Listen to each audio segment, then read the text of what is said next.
Ya, terima kasih atas kesempatan yang diberikan kepada saya sebagai pembicara kedua dalam menyampaikan argumen saya terhadap mosi pejabat pemerintah dilarang menggunakan pengaruh media sosial atau influencer dalam mensosialisasikan kebijakannya. Menurut saya, mengapa kita tidak menggunakannya? Mengapa kita tidak memilih, mengapa kita tidak menggunakan pengaruh influencer dalam mensosialisasikan atau mempromosikan kebijakannya? Mengapa tidak? Kita saat ini hidup dalam perkembangan zaman. Setiap tahun selalu ada yang baru, setiap tahun selalu ada yang berubah, dan mengapa kita tidak menggunakannya? Jika dulu kita saat ingin mempromosikan kebijakan atau ingin mensosialisasikan kebijakan kepada masyarakat Indonesia, kita harus melakukan kampanye, kita harus datang ke satu daerah ke daerah yang lain untuk memberikan pemahaman kita kepada masyarakat. Tetapi sekarang dunia sudah berubah. Kita sudah menggunakan berbagai teknologi, mulai itu dari pesan, dari suara, dari pesan video dan pesan dan yang lain. Kita sudah tidak seperti kembali di zaman dulu yang harus telegram, surat-suratan. Tidak. Kita sekarang sudah zaman yang berbasis teknologi yang sudah sangat canggih, dan mengapa kita tidak menggunakannya? Pengaruh media sosial influencer, media sosial internet, dan itu sudah melekat pada diri kita saat ini. Dengan menggunakan influencer dalam mensosialisasikan kebijakan tentu akan mengundang banyak pengikut dari influencer tersebut untuk melihat, untuk membaca, dan untuk mengetahui tentang kebijakan yang akan dikeluarkan dari pejabat pemerintah itu.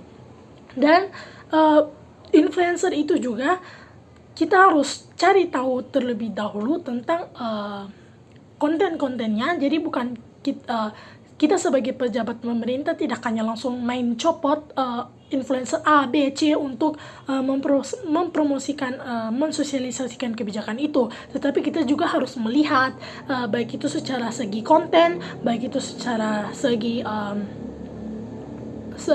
baik itu dalam segi kejahatan yang dilakukan. Kita harus benar-benar mencari tahu yang tentang influencer tersebut agar tidak terjadi isu-isu yang kurang menyenangkan saat sosialisasi ini terjadi.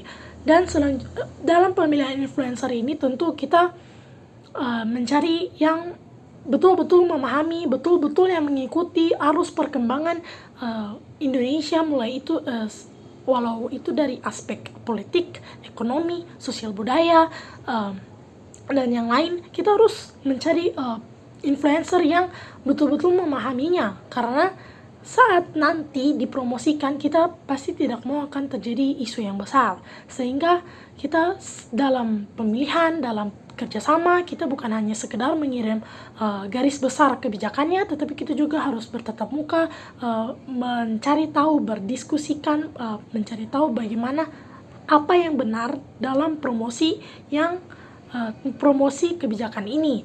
Dan juga saat promosi itu berlangsung, bukan hanya influencer yang berbicara, tetapi juga bersama pejabat yang menyusun kebijakan itu, baik itu pejabat maupun teknisi atau orang-orang yang bekerja sama dengan pejabat itu untuk melakukan kebijakannya bisa bekerja sama untuk promosi itu. Dan dalam promosi itu mereka juga para pengikut dari influencer tersebut bisa mengetahui dengan lebih jelas, dan bukan hanya pengikutnya saja yang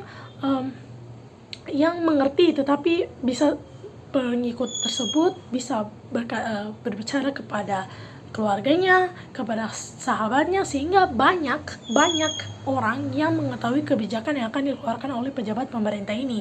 Dan juga pada kebijakan ini juga nantinya juga untuk masyarakat, sehingga mengapa kita tidak boleh menggunakan influencer itu.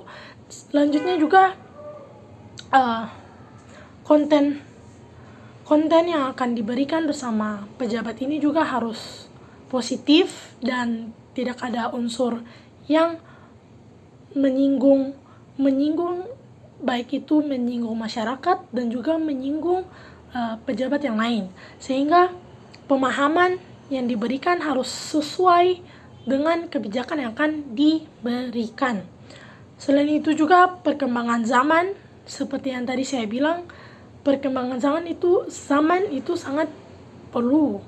Kita bukan hanya melihat secara, ya kita harus memberitahukan kebijakan itu dengan baik, kita harus memberitahukan kebijakan itu dengan menyeluruh, tetapi kita juga harus mengikuti apa arus perkembangan dunia ini.